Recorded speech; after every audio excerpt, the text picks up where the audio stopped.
Right now at noon, almost 1 week after a record-setting rainfall in Dane County, why officials say more homes are now in danger of being damaged. Plus, Foxconn and UW-Madison sign a $100 million agreement between them, what the money will go toward. And what we know about a man accused of shooting 2 people at a video game convention in Jacksonville, Florida. This is News 3 at noon. Good afternoon, everyone. I'm Mark Kane. Thanks for tuning in to News 3 on this Monday afternoon. We'll get to those stories in just a bit. But first, let's head over to the Weather Center. Meteorologist Chris Reese has a look at your first alert forecast. More rain. More rain is on the way, Mark. And while the bulk of that may not be today, the bulk of that could come into the day tomorrow as well. And then going into Wednesday, we're going to be watching this very closely. Fresh off the press is a new flash flood watch that does now include the city of Madison and all of Dane County, with rain that could occur overnight and then rain that could occur again tomorrow night. We're going to be keeping a very close eye on that. In addition, we do have 2 alert days. The alert day today is primarily for the heat. Temperatures near 90 with dew points that are going to be very high. Will make it feel like close to triple digits at times. Tomorrow it'll be warm as well, but then we're tracking that possibility of severe thunderstorms coming back into the picture. Speaking of thunderstorms, we have been tracking some of those this morning. Most of that has been to the north of us. You've got some storms up near the Dells right now. One lone thunderstorm that is here in the Madison area that was over Verona producing some rain, but that has since weakened. Here's a live look outside showing you it's a very cloudy day so far. Temperatures topping out into the upper 70s at the moment. We'll get them into the upper 80s later. Dew points are coming up, though. Dew points well into the 70s in some spots is creating a tropical atmosphere. So as we see those highs close to 88 degrees today, that means you factor in the humidity and it'll likely feel like 100, if not close to, or if not 100, close to 100 as we go through the afternoon. But tonight we're watching that potential for some strong to severe thunderstorms to develop mainly to our north. We'll watch how far south that those thunderstorms do sink because they will pose the potential for some flash flooding for the areas that they do impact later on tonight, Mark. Tropical is a good word for it out there. Tropical is a great word. I feel like I'm living back in Houston right now, but that does mean the potential for heavy rain when you have the word tropical, and we don't need that, of course, so we're watching all of the latest. All right, we'll check back in a few minutes. Thank you, Chris. My pleasure. Madison City officials are adding 1,200 homes to the flash flood risk areas. Officials say they'll be distributing flyers containing information about flooding risk to those homeowners today. There are still some roads closed due to the flooding. Parts of East Johnson, East Main, and East Mifflin streets remain closed. Mayor Paul Soglin will have an update on the flooding later this afternoon. And the city is still offering free sand and ready-to-fill sandbags at numerous locations. You can get that help at a lot of the city's parks, along with city parking lots on East Main and McKenna Boulevard. The city of Monona is offering up sandbags for people who live there as well. Homeowners are being encouraged to put sandbags as close to the house's foundation as possible to avoid trapping water up against your structure. We have that sandbag information for you at channel3000.com. Madison garbage crews will make special runs today to pick up items damaged by the flooding. If you have large items like furniture or carpet that needs to be tossed, the Streets Division is asking you to contact them so they can set up a time to pick those up specifically. In other news, Madison police are looking for 2 men suspected of invading and robbing a home overnight. Police say it happened at Morrow Court at 2:40 this morning. A woman was sleeping at her home with 3 children when a side door was kicked in and 2 men entered with handguns. One suspect held the woman at gunpoint while the other suspect raided the residence. The suspects, who are described as 2 black men under 6 feet tall, wearing dark clothing and bandanas over their faces, left the residence on foot. No one was hurt in the incident, and police believe it was targeted. Foxconn Technology Group has announced a $100 million gift and a new partnership with UW-Madison. Foxconn announcing plans to invest $100 million in engineering and innovation research at the UW-Madison. The majority of the gift will go towards a new facility for the College of Engineering at UW-Madison's campus that will replace the current one.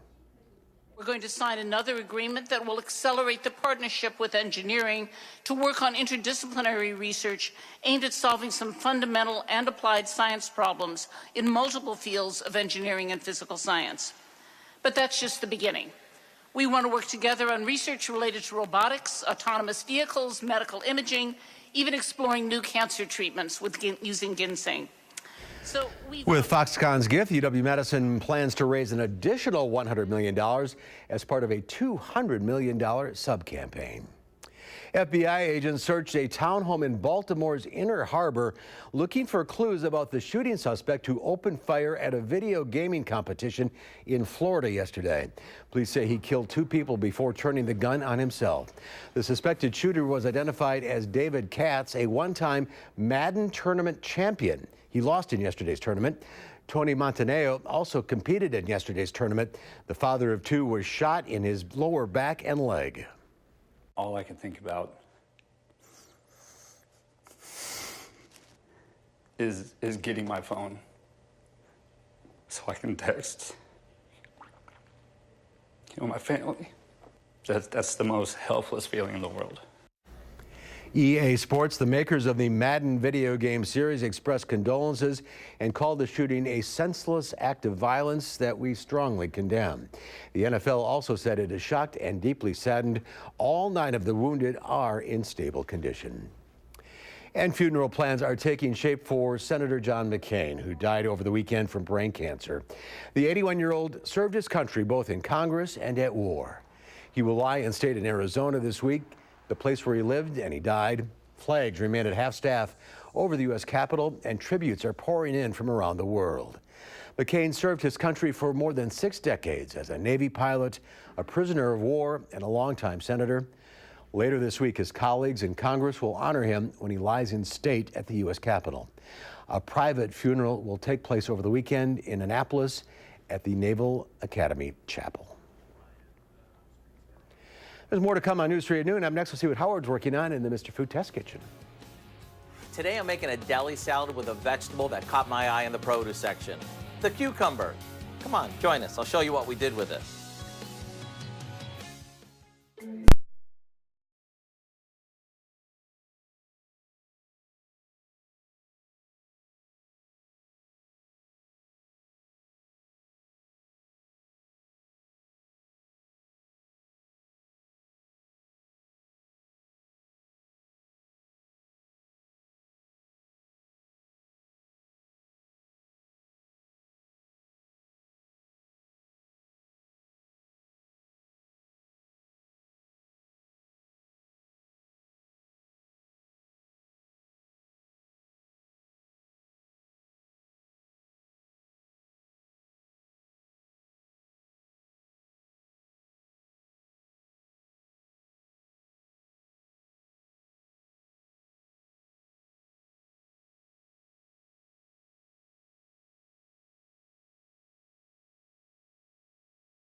One of my favorite things to do while grocery shopping is to spend some time checking out the produce department. I look at what's on sale, many times I'll buy it, and bring it back here to the test kitchen and figure out a new way to use it. So watch what we did with a bunch of cucumbers that I picked up. We cut them into thin slices. Sure, we can do this with a knife, but we found doing this with a mandolin or in a food processor is so much faster. We do the same thing with a few onions, and then everything goes into a large bowl. Now, to give this its big flavor, after bringing some vinegar, sugar, garlic, oil, water, and a bit of salt to a boil, we pour this over the cukes and toss in some pepper and fresh dill. Then, all we have to do is pop this in the fridge for a couple hours and let the flavors marry. And what's so great about this is there's no long cooking or canning required. This is one of those recipes that every mom loves since it's easy to make and it's a great way to get the whole family eating more veggies. If you want the recipe for what we call every mama's favorite cucumber salad, it's online now and it goes with just about anything. I'm Howard in the Mr. Food Test Kitchen, where every day we're looking for more ways to make mom happy. Because when mom's happy, everyone's going to be saying, ooh, it's so good. Thank you, Howard. There's more to come on News 3 at noon. Up next, it's an alert day. Meteorologist Chris Reese will have more in his forecast right after this.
Let's check Wall Street at the noon hour. The Dow Industrials up 266 points. The NASDAQ up 74. Let's check in now with Q106 Farm Director Pam Yankee. I assume those numbers are coming from this trade agreement with Mexico. Yeah. I would say your guess is correct, Mark. And of course, agriculture's got a big stake in what the details look like with this new Mexico-U.S. trade agreement and how we go forward from there. So like I said, details still coming in on that, but the markets are definitely responding, that's for sure. They're also continuing to pay attention to data that we got out late Friday afternoon from the Pro Farmer Crop Tour last week. Basically, they found that the corn crop is coming in somewhere in the neighborhood about 173 bushel to the acre on average. That is smaller than the U.S. Department of Agriculture's previous estimates. The soybeans are coming in around 53 bushel to the acre on average, and that is larger than what USDA had previously estimated. So, granted, it's there's obviously a lot of swing that can still be felt in those numbers, especially when it comes to what's going on with the crops and the weather. But that's where the Pro Farmer scouts from east to west saw the crops developing. One of the biggest states as far as disappointment was Minnesota. They just had too much of a delay early in the spring this year to get the benefit of those extra couple of weeks. They're concerned that that crop is going to really suffer through the tail end of the growing season. So we'll just wait and see what happens with it all overall. But like I said, now we're still just waiting to try to find out more details on what's going on with the Mexico-U.S. agreement. Could be good things for dairy. That's one thing that we want to keep in mind. In fact, today in Chicago, barrel cheese was up a penny at $1.61. 40-pound block cheese, though, down a penny and 3/4 at $1.65 1/4. Double A butter, 3.5 cents higher at $2.29.5 per pound to start us off this week. So maybe dairy, one of the benefactors that doesn't necessarily get a lot of attention on the international scene when it comes to these agreements, but for Wisconsin, it could be a good thing. Any good news will take it these days. Yeah, for sure. And I'm just waiting with bated breath to hear about the volumes that we should expect on rainfall. This morning on my radio show, I had people that were calling in with better than 2.5, closer to 3 inches of rain by Fond du Lac, 0.3 of an inch of rain over by La Crosse. So it depends what cloud you're under this week. Absolutely. And you get under a bad one as we see what happened last week. Oh, man, for sure. Fingers crossed. Yeah. All right, Pam, we'll see you. And Chris is here now, and we have 2 alert days in a row here. That's right. Location, location, location on the rain. One of those alert days also due to the potential for heat and the humidity, especially as we go through the rest of today. Tomorrow, our attention turns more so to that threat for heavy rain and that potential for flash flooding once again. Speaking of flash flooding, we do have a flash flood watch here in Madison now. It's going to go into effect tonight and then go all the way through Wednesday morning. Flash flood warnings, or sorry, flash flood watches all the way up into the Northwoods. Some of those come into the picture later on tonight as they are expecting heavy rain. Now, we have been tracking some showers and thunderstorms early. Most of that's been north and east of here, but we've had a few lone showers and thunderstorms here in the Madison area. That's quickly moving out of town as of now, and we're seeing temperatures respond just a little bit. 78 degrees right now. Dew points are into the low 70s, but as you get to where there's more sunshine, you have reached 80 in Wautoma, 83 in La Crosse and Black River Falls. Dew points, however, are much warmer, or I'm sorry, very tropical rather, into the low 70s and even mid 70s and upper 70s showing up in those spots. And that's what's going to help things feel a lot warmer into the afternoon. Future track heat indices will make it into the triple digits for some of us. A lot of folks will see those heat indices making it into the upper 90s. The other thing we're watching, of course, today is that chance for some strong to severe thunderstorms. You have a slight risk between Madison and the Dells. It becomes a level 3 out of 5, an enhanced risk as you work your way up towards the Northwoods. That is where they have more instability today because they are getting in on some more sunshine. I'll show you that in a minute. And then into tomorrow, that slight risk moves further to the south, and that does include us here in Madison. Here's the sunshine on visible cloud tracks showing you where things are sunny as opposed to the cloud cover. We'll get some more sunshine here in Madison as we go through the rest of the afternoon. We'll have to keep a close watch on that for that chance for some thunderstorms. You've got some thunderstorms developing across portions of western Minnesota as of now. But as we go through the rest of the afternoon and evening, watch how showers and thunderstorms really do blossom across the Northwoods and then linger.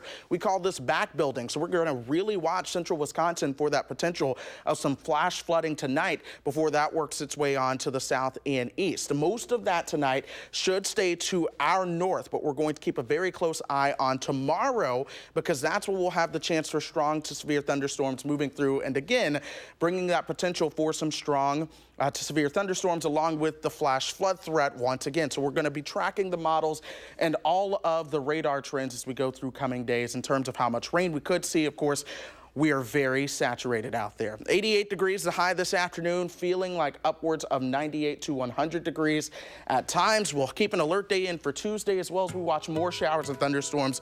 Moving to the picture, Wednesday and Thursday, we are going to be staying into the 70s on Friday as well. Friday into Saturday, we have another rain chance. That one again has the potential for heavy rain written on it. So we are not out of the woods, but we're going to be on a roller coaster ride of rainy days and warm and cold temperatures as well, Mark. They can use the rain up north. They could use the rain up north. The thing is, they're getting a lot at once, Then that just doesn't like help. we saw. So that's the problem there. And of course, they've been very warm and humid as well, and a lot of moisture has been logged up there that just hasn't been tapped into. So we're watching them very closely tonight. Keep an eye on things. Absolutely. All right, Chris, thank you. There's more to come on News 3 at noon. Up next, Linda Bartsch from the Bruce Company is here. She's answering all your plant and garden questions. The number to call, 270-9933. We'll be right back.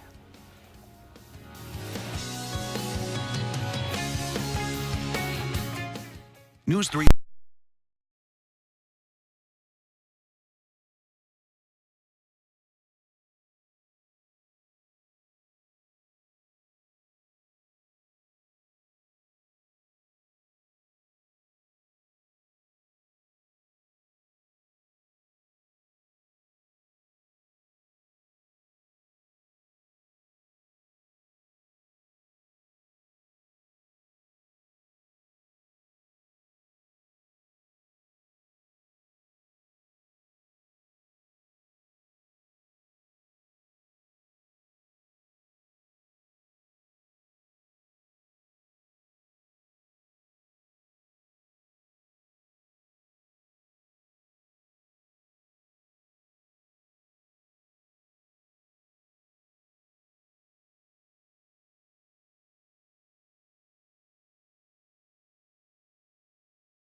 Linda Bartsch from the Bruce Company is here taking your calls at 270-9933. Good to see you. Good to see you, Mark. Survived the floods? Barely. Barely, yeah. I know. Yes. You're in Middleton, sort of like I am. Yes, so it's that's right. a lot of, Oh. But plants like it to a point. To a point. They won't be happy if they're sitting in water for a long time, but things have grown just immensely this year. It's like Costa Rica out there. Yes, it is. So my elephant ears are huge. Right now we have Russian sage that's in bloom. I also brought on a coxcomb, not salvia. Ooh, it's not coming to me. I also brought on lavender, which is a perennial. That does not like wet conditions. And a few other little daisies and things. And hot peppers. Do not eat those hot peppers. No, do not eat them. Too All right. hot. Go to the phones. We'll start with Janine in Blue Mounds. Hi. Hi. Hi. I have a question about a plant I got at a greenhouse. It's called a Madison Star Jasmine, and I thought it was just a little jasmine plant, and it's climbing vine. So what do I do with it? Clip it back in the winter and bring it in, or what? Yes, you'll have to bring it in.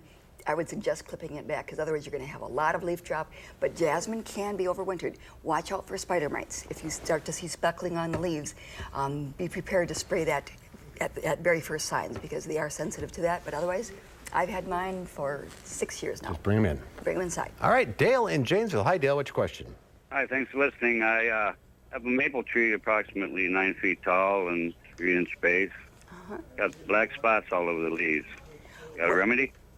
If this is a Norway maple, I know there's not a remedy this year. That is a fungus that has affected those leaves, and it's not going to cause the tree to die. One thing you could do this fall is make sure you get all those leaves cleaned up, and maybe we won't have as wet and cool season next year, and you may not see it. Yeah, the leaves have done their job on these trees by now. Yes, they are. They've completed them. They're going to be dropping soon, and clean them up. All right, Diana in Montfort. Hi, what's your question? Hi, I'd like to have her talk about wild cucumber. Boy, that's everywhere apparently. It is everywhere. A plant that loves this. See, I think that we are seeing so many weeds because all the weed seeds that germinated, everything survived. Sometimes you get germination when you have this nice moisture, and then we have a break where it's dry and all these little weeds die. This year, everything kept growing, and the wild cucumber is just... Is it invasive? It is, yes. So if you have it on a plant that is precious to you, get that. It's easy to pull off. I've seen pictures online that's like 5-6 feet tall. Yes, it's like kudzu this year. All right, let's go to Diane in Oregon. Hi, Diane. Hi there. Hi. I have a question about primrose. Last spring, my primrose were beautiful. This spring, nothing. And now all the leaves on my plants are turning a brown. Yes. Do I dig them up or do I leave them to see what happens over the spring? I'm afraid that they might be too wet in that area. So if you could pull back, if they're mulched with a wood mulch, or maybe open that up so the soil dries a little faster, I would just probably leave them as long as they have good sunlight, and hopefully they'll come back next year. And this is very challenging for a lot of plants, all this rain. Yes, it's been too wet. We have a heavy clay soil in our area, so some things are suffering. And notice the lawns too look a little like wilted. Well, some lawns are developing problems with chinch bug. There's also diseases that are impacting lawns. Hopefully the crowns aren't killed, and then it will come back. But there's a lot going on out there. Yeah, there really is. Hopefully some more storms, and hopefully it'll dry out eventually. Yes. Thank you, Linda. Thank you, everyone, for calling in. We won't see you next week, Labor Day. Oh, that's right. So happy holiday. Happy holiday. All right, over to Chris in the Weather Center. More rain, unfortunately. More rain is on the way. Now, before we get to more rain, we're going to have a pretty hot and humid afternoon. Once we get more sunshine to filter in, we'll see those temperatures topping out right around 88 degrees, feeling like the upper 90s and low 100s at times. And then, of course, we do have a flash flood watch that goes into effect tonight through tomorrow night for heavy rain with multiple rounds of showers and storms on the way. All right, keep an eye on things. That's our time for now. We'll see you back here at 4 o'clock. In the meantime, have a great afternoon. Making plans that are weather dependent? Get an accurate 12-hour, even a 10-day forecast. Download the Channel 3000 First Alert Weather app and start planning.